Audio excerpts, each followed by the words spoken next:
What's good, people? It is Tony the Savant. And before we get started, please like the video, share the video, hit the notification bell so you can be notified when I'm dropping content and going live on the channel. As well, if you haven't already, please subscribe to the channel as I drop content daily, go live daily, stay very busy on the platform.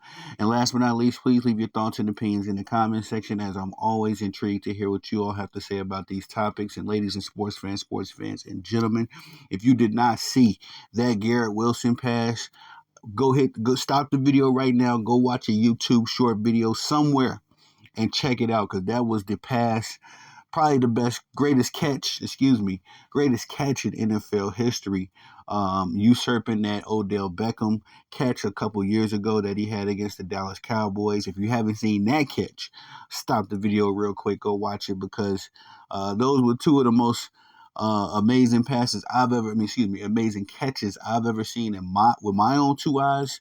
And I got to give it to Garrett Wilson. I think that he usurped Odell Beckham, as far as my personal opinion goes, for the greatest catch in NFL history. Because he made a one-handed catch. I think it was a 25, 26-yard pass from Aaron Rodgers.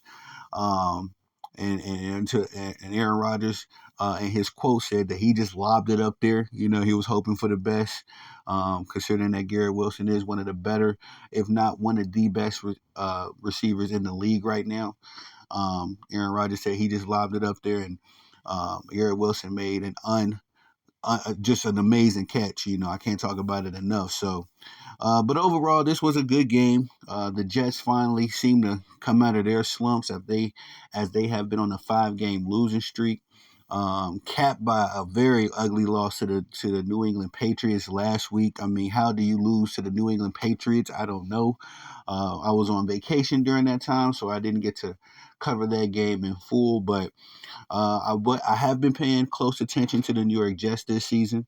Um, and I've been concerned. I've been concerned about the Jets, mainly because they have my old quarterback from my Green Bay Packers, Aaron Rodgers, and now Devontae Adams, the newly acquired wide receiver. He played his second game with the New York Jets just past Thursday.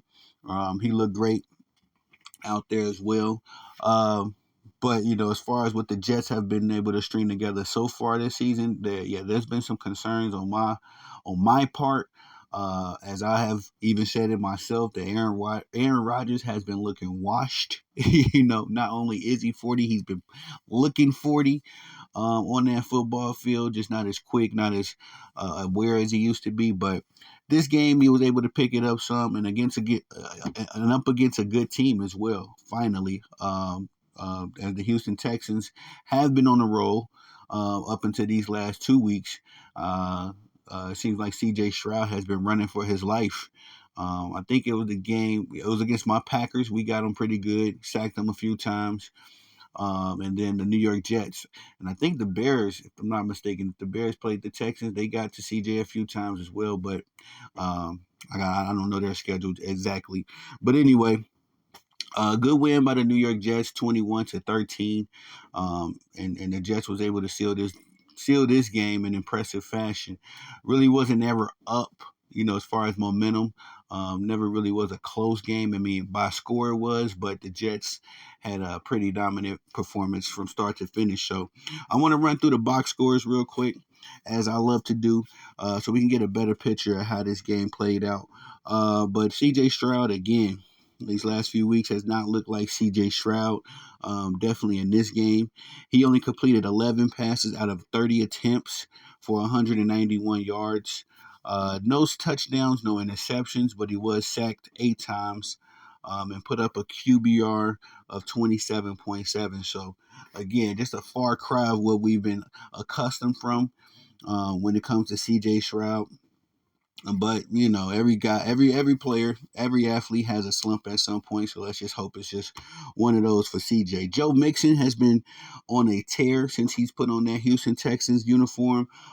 This game was another chapter in this great season that Joe Mixon has been putting together, as he had 24 carries for 106 yards. Also got himself a touchdown score and had a touchdown run for 29 yards, his longest of the evening. Very impressive run. CJ also added 59 yards on the ground with 8 scrambles.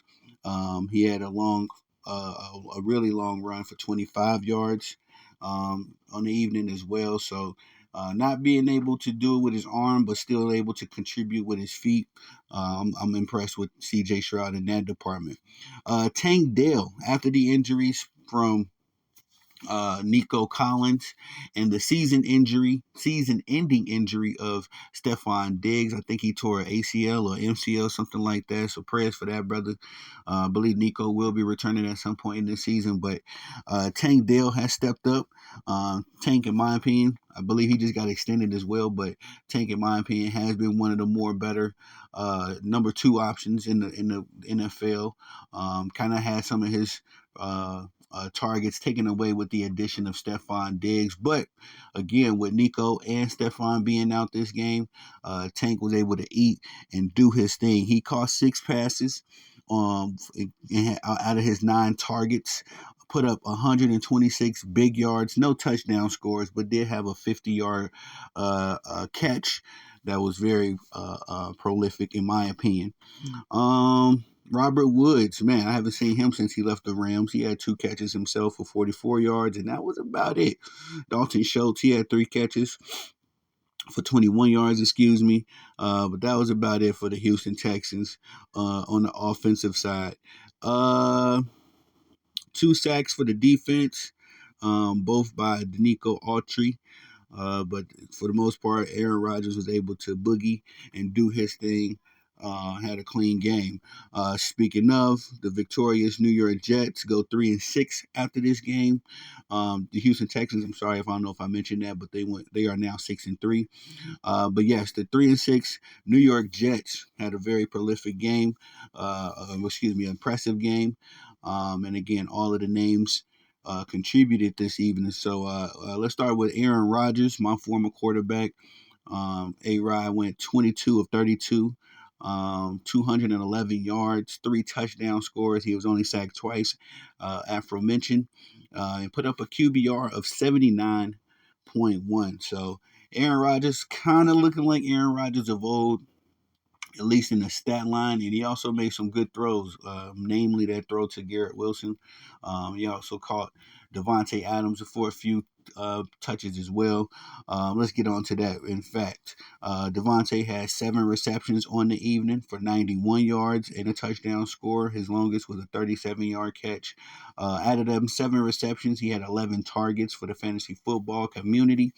Garrett Wilson had 10 targets, but out of those 10, he caught 9 for 90 yards, 2 touchdown scores, and his longest catch was the 26-yard impressive bomb that we talked about at the top of the video. Breece Hall had 2 catches as well for 11 yards. Respectfully, Breece also had 15 carries for 74 yards on the ground. Picked up some very key first downs for this team, and Breece Hall, man, he's one of those dudes that I absolutely love and respect, like how he plays the game, but he just don't get a lot of touchdowns, man. And I had him with my fantasy football team. What was it, last season? And the few good games that he had, either Breece Hall gonna have a good game for you or not such a good game for you. So, but no touchdown scores, but he was able to pick up 74 yards and a couple first downs. For this defense, again, they sacked C.J. Stroud 8 times, which is crazy to me. Now, I say that out loud. Let's all see all of the names that he was in there. Quentin Williams, he got a sack and a half. Jermaine Sherwood got 2 sacks. DJ Reed picked up a sack. Michael Clemens picked up 2 sacks. Solomon Thomas had a sack. And Hassan Reddick. I ain't even talk about Hassan. Hassan, during my vacation, came back. Finally got a deal settled in with the New York Jets, as they had a long standoff negotiation that extended way back to the off season and OTAs and all that kind of stuff. So Happy to see that Hassan has gotten things right with the New York Jets and that he's finally on the field playing some football. Thank you. Uh, let's look at the total team scores real quick before we end this one. First downs, 21 for the Texans, 17 for the Jets. Uh, Third down conversions, the New York Jets. Whoa, I didn't even realize. Let me look at the time of possession real quick. Yeah, the Houston Texans, had 33 minutes and 42 seconds of time of possession compared to the Jets, 26 minutes and 18 seconds. So, but I only say that because I'm looking at these third down conversions. The Houston Texans had 17 attempts at converting third down, so they was on that field a lot. Out of them 17 attempts, they converted 6 into first downs. 5 of 12 in that same department with the New York Jets. 2 of 2 on fourth down conversions for the Texans. 1 of 1 for the New York Jets. Total plays, and there it is again, 75 for the Houston Texans compared to 55 for the New York Jets. And it just brings to my head real quick, 13 points out of 75 plays. This is definitely not CJ Stroudish production that we've seen in the past. But again, every athlete experiences a slump at some point, and maybe CJ is just going through his right now. Boom, boom, boom, boom, boom. Passing yards, 135 for the Texans compared to 193 for the New York Jets. Rushing yards, 187 for the Houston Texans compared to 100 for the New York Jets. Excuse me. I just got me some coffee, man. So I've been making videos and content all night. So we're shaking and bugging.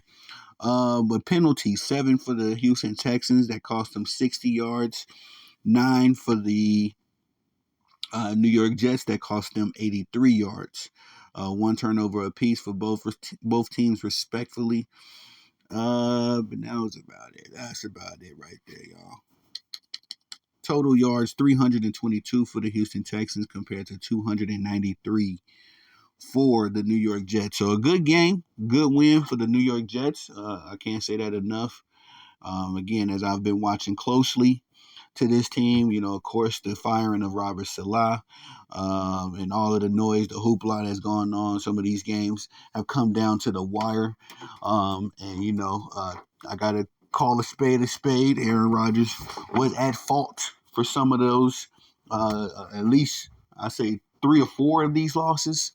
Where they come down to the wire and Aaron Rodgers just coughed it up with a turnover of some sorts. But he played it very efficiently this game. No interceptions this game. 3 touchdown scores, and again against a good team too. This wasn't just a bum win versus like the Panthers or somebody. This was actually a quality win. So we'll see if the New York Jets can build on that. Probably the play of the year right now as it stands. From Garrett Wilson, and now that I think about it, Garrett Wilson that had some dope catches in his career, man. I remember he caught one from Zach Wilson last year. I think in the first game versus the Buffalo Bills after Aaron Rodgers went down with that injury. I think it was Zach Wilson that hit him right on the money, and Garrett Wilson caught a beautiful pass from him. So Garrett Wilson. He's been ascending. This is my second year with him on my fantasy football team. I'm proud to say that, as this young man has been balling. So we'll see. We will see where the New York Jets go from here. But a big win this week. And we'll see if the Texans can get back on track, man. They're 6-3. I believe they still have the lead in the AFC South. Well, I have to double check to see what the records are for all of those teams, but CJ Stroud, man, they got to get him back in his comfort zone and also get that offensive line fixed. I mean, I seen it last week, front row and center when the Houston Texans played my Green Bay Packers, and we was putting pressure on them, man. CJ had not at any point in that game did CJ look comfortable. And I was, happy about that. But I'm a CJ Stroud fan, so I'm accustomed to seeing this young man play some high-level football. And it looks weird when he ain't playing high-level football. I will admit, he out there running around for his life right now. So we'll see what the Texans do, see if the Jets can keep up their momentum as well. So that's all I got for y'all on this one. Please like the video, share the video, hit the notification bell so you can be notified when I'm dropping content and going live on the channel. As well, if you haven't already, please subscribe to the channel as I drop content daily, go live daily, stay very busy on the platform. And last but not least, please leave your thoughts and opinions in the comments section, as I'm always interested to hear what you all have to say about these topics. I am Tony the Savant. Peace.